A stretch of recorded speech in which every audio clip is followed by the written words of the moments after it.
Extreme गर्मी ने India में तबाही मचा रखा है। स्थिति ऐसी हो गई है कि लग रहा है कि कोई पैंडेमिक आ गया है।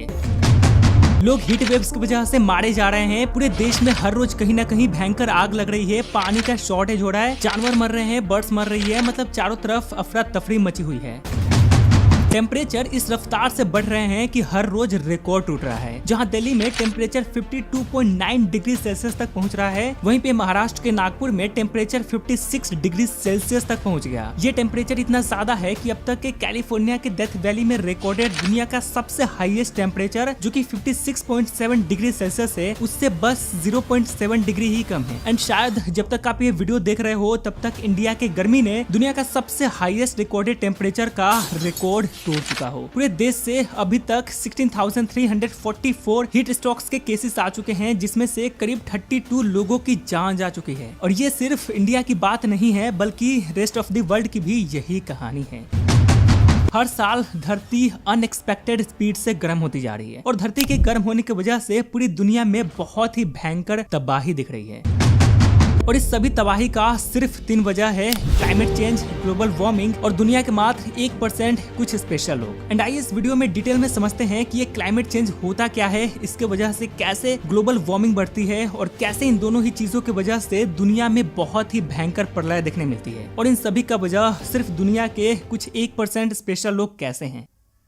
इतने सारे न्यूज और YouTube पे वीडियोस देखने के बाद आपको ये तो पता चली गया होगा कि इंडिया में आज के डेट में जो एक्सट्रीम हीट वेव्स आ रही है, उसके पीछे वजह बताया जा रहा है एल नीनो की, जो कि एक वेदर फिनोमिना होता है जो हर 2 से 7 साल में होता रहता है और जनरली 12 महीनों तक चलता है, जिसमें पैसिफिक ओशन में एबनॉर्मल गर्म हवाएं उठती है जो इंडिया और आसपास के रीजन में गर्मी का कारण बनती है। ये तो सभी बता रहे हैं, बट जो चीज लोग नहीं बता रहे हैं वो ये कि इस एबनॉर्मल एल नीनो के आने का वजह मोटे मोटे तौर पे दुनिया के मात्र 1% लोग हैं, जिनके वजह से बहुत ही रफ्तार से क्लाइमेट चेंज और ग्लोबल वार्मिंग हो रहा है। देखो, ग्लोबल वार्मिंग और क्लाइमेट चेंज 2 चीजें हैं, बट दोनों ही एक दूसरे से इंटरकनेक्टेड है। देखो, हमारी ये जो धरती है ये चारों तरफ से कुछ गैसेस से कवर्ड है, जिसे एटमॉस्फेयर कहा जाता है। एंड इसमें मौजूद मैक्सिमम गैसेस एक तरह से बैरियर का काम करती है, जो सन के हार्मफुल रेज को रिफ्लेक्ट कर देती है, मतलब धरती पे आने ही नहीं देती। बट अर्थ के एटमॉस्फेयर में कुछ गैसेस ऐसे भी होते हैं जो सनलाइट को एब्जॉर्ब करते हैं, जिससे सनलाइट धरती पे आती है, जो कि जरूरी भी है, नहीं तो हमारी धरती आइस से कवर हो जाएगी। और जो गैसेस हमारी धरती को आइस से कवर होने से बचाती है, मींस सनलाइट को एब्जॉर्ब करती है, वो है कार्बन डाइऑक्साइड यानी CO2, methane, chlorofluorocarbon, water vapours etcetera. और इन्हें ही ग्रीन हाउस गैसेस कहा जाता है और इनके द्वारा अर्थ को गर्म रखने की प्रक्रिया को ग्रीन हाउस इफेक्ट कहा जाता है। तो बात यह है कि अगर किसी कारण के चलते धरती के एटमॉस्फेयर में ग्रीन हाउस गैसेस की कंसेंट्रेशन बढ़ जाती है, तो वो ज्यादा सनलाइट एब्जॉर्ब करने लगती है, जिसका रिजल्ट ये होता है कि धरती की टेम्परेचर नॉर्मल से बहुत ज्यादा बढ़ने लगती है। एंड जब ऐसा होता है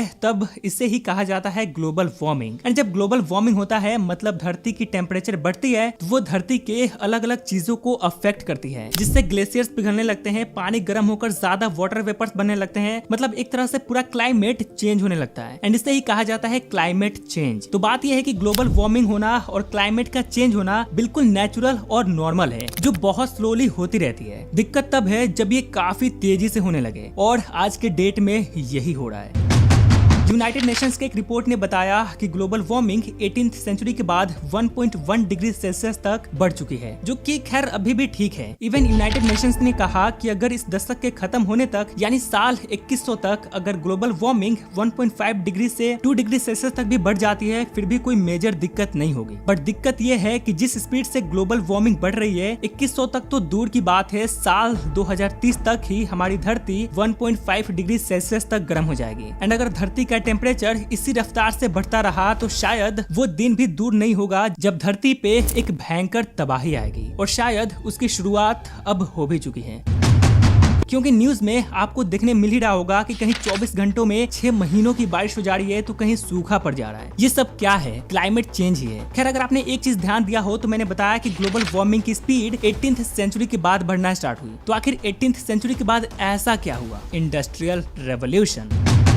ये ग्राफ देखिए, इस ग्राफ में लाखों सालों का CO2 एमिशन डेटा दिखाया गया है, जो पूरे ग्राफ में यहाँ तक तो लगभग सेम है, बट यहाँ अचानक एक स्पाइक दिखती है। एंड कार्बन एमिशन की ये स्पाइक उसी साल की है जब इंडस्ट्रियल रेवोल्यूशन हुआ था, यानी साल 1750 की। और ये स्पाइक 1950 से और बढ़ने लगा जब इंसान बहुत तेजी से गाड़ियां, अलग अलग मशीन बनाने लगे, जिससे और ज्यादा फॉसिल फ्यूल्स जलने लगे। गाड़ियों से, फैक्ट्री से, अलग अलग मशीन से बहुत ज्यादा कार्बन एमिशन होने लगा, जिसका रिजल्ट ये हुआ कि काफी भारी मात्रा में CO2 अर्थ के एटमॉस्फेयर में कंसंट्रेट हो गया। एंड इस ग्राफ से पता चलता है कि तब से लेकर आज तक CO2 एमिशन हर साल बढ़ता ही जा रहा है। और इतना ही नहीं, तब से लेकर आज तक इंसानों की जनसंख्या भी रैपिडली ग्रो हुई है। मींस पिछले 70 सालों में एटलीस्ट 3 गुना ज्यादा इंसान बढ़े हैं, जिससे रिसोर्सेज की डिमांड भी बढ़ी है और ज्यादा पेड़ काटे जा रहे हैं। खाने की डिमांड बढ़ी तो और ज्यादा एनिमल्स मारे जाने लगे। इनफैक्ट एक रिसर्च में पाया गया कि 1970 से आज तक इंसानों की वजह से ऑलमोस्ट 60% एनिमल पॉपुलेशन खत्म हो चुकी है, जिनमें से ज्यादातर एनिमल्स को इंसानों ने खाने के लिए ही मारा है। और दिक्कत की बात यह है कि इन एनिमल्स से मीथेन गैस निकलता है। एंड एज यू नो कि मीथेन गैस भी एक ग्रीन हाउस गैस है, मींस सनलाइट को एब्जॉर्ब करने वाला गैस, जिससे इन ग्रीन हाउस गैसेस का एटमॉस्फेयर में कंसंट्रेशन बढ़ने के चलते नॉर्मल के कंपैरिजन में बहुत ज्यादा सनलाइट धरती पे आने लगी, जिसका रिजल्ट ये हुआ कि ग्लेशियर्स पिघलने लगे। और ग्लेशियर्स पिघलने से ओशन में पानी की क्वांटिटी और बढ़ने लगी, और ये पानी गर्म होकर और छोटे छोटे आइस को पिघलाने लगे, जिससे वाटर लेवल और बढ़ने लगा और जितने भी नेचुरल फिनोमिना होते हैं उसको भी डिस्टर्ब करने लगा, जैसे कि अभी एल नीनो के साथ हो रहा है। साइंटिस्ट ने कहा कि 1880 से अभी तक सी लेवल 8 इंच तक बढ़ चुकी है, जिसमें से 3 इंच लास्ट 25 ईयर्स में ही बढ़ी है। एंड 3 इंच हमारे इंडेक्स फिंगर के बराबर होता है, जो कि बहुत होता है। एंड इसका रिजल्ट हमें दिख भी रहा है, कई जगह हमें अनएक्सपेक्टेड फ्लड्स दिख रही है। एंड अगर ऐसा ही चलता रहा तो वाटर लेवल राइज होने के चलते अगले 80 साल में सभी कोस्टल सिटीज पानी के अंदर होंगे और इंसानों को वहां से भागना पड़ेगा। एंड बात यह है कि क्लाइमेट चेंज एक डोमिनो इफेक्ट की तरह काम करता है, मतलब एक छोटा सा डिस्टर्बेंस की वजह से धीरे धीरे मेजर डिस्टर्बेंसेस होने लगती है। हालांकि इस क्लाइमेट चेंज को टैकल करने के लिए 2015 में कुछ सुपर पावर्स ने दी पेरिस एग्रीमेंट साइन किया था, जिसका मेन गोल था कि किसी भी तरह करके साल 2100 तक अर्थ का टेम्परेचर 1.5 से 2 डिग्री सेल्सियस के ऊपर नहीं जाना चाहिए। इसलिए कंट्रीज ने डिसाइड किया कि वो जितना हो सके कम CO2 एमिट करेंगे, बट इसका कोई फायदा नहीं हुआ क्योंकि CO2 एमिशन में जरा सा भी गिरावट नहीं आई। एंड इसलिए ये पेरिस एग्रीमेंट बुरी तरह से